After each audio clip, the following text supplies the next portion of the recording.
आता या सगळ्याविषयी बोलण्याकरता घटनातज्ञ उल्हास बापट आपल्यासोबत जोडले गेलेले आहेत। नमस्कार सर, स्वागत आहे तुमचं लोकशाही मराठीमध्ये। काय नेमकी घटनात्मक तरतूद आहे ज्यावेळी मात्र अटकेचं वॉरंट जारी होतं, कोणत्याही क्षणी अटक होऊ शकते अशी बातमी समोर येते, त्यावेळी मात्र एक लोकप्रतिनिधी म्हणून, मंत्री महोदय म्हणून राजीनामा देण्याच्या दृष्टीनं काय घटनात्मक तरतूद आहे? कसं आहे, याच्या मागचं तत्वज्ञान अत्यंत सोपं आहे की जी व्यक्ती क्रिमिनल आहे किंवा दोषी न्यायालयाने धरलेली आहे, अशा व्यक्तींनी विधानसभेमध्ये, लोकसभेमध्ये म्हणजे कायदेमंडळात राहू नये किंवा मंत्री राहू नये, इतकं सोपं तत्वज्ञान हे आहे।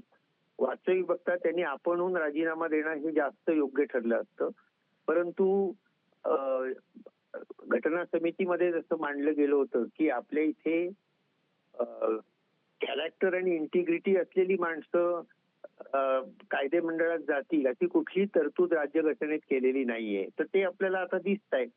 कायदा अत्यंत सोपा आहे की representation of the people act 55 सालचा जो आहे त्याच्या 8व्या कलमाखाली 8(3) खाली 2 वर्षाची शिक्षा झाली तर त्याच क्षणापासून ती व्यक्ती डिस्क्वालिफाय होते। पूर्वी याला एक प्रोटेक्शन फक्त मंत्र्यांना वगैरे दिलेलं होतं, पण ते सुप्रीम कोर्टाने रद्द ठरवलेलं आहे, घटनाबाह्य ठरवलेलं आहे। त्यामुळे आत्ताचा कायदा सोपा आहे की कोकाटे यांना जर का 2 वर्षाची शिक्षा झाली असेल तर त्या क्षणापासून ते डिस्क्वालिफाय होतात। आता हा जो निर्णय आहे हा स्पीकर पर्यंत पोहोचला की स्पीकरला ताबडतोब डिस्क्वालिफाय करावं लागतं।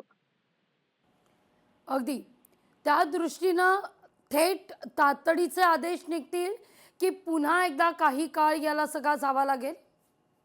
नाही, कसं असतं, फक्त जर का हायकोर्टाने ही शिक्षा थांबवली, शिक्षा नाही हा प्रोसेस थांबवला, तर फक्त ते वाचू शकतील। परंतु ही केस इतकी सोपी आहे आणि इतकी सरळ आहे की हायकोर्ट याला स्टे देईल असं व्यक्तिगत मला वाटत नाही।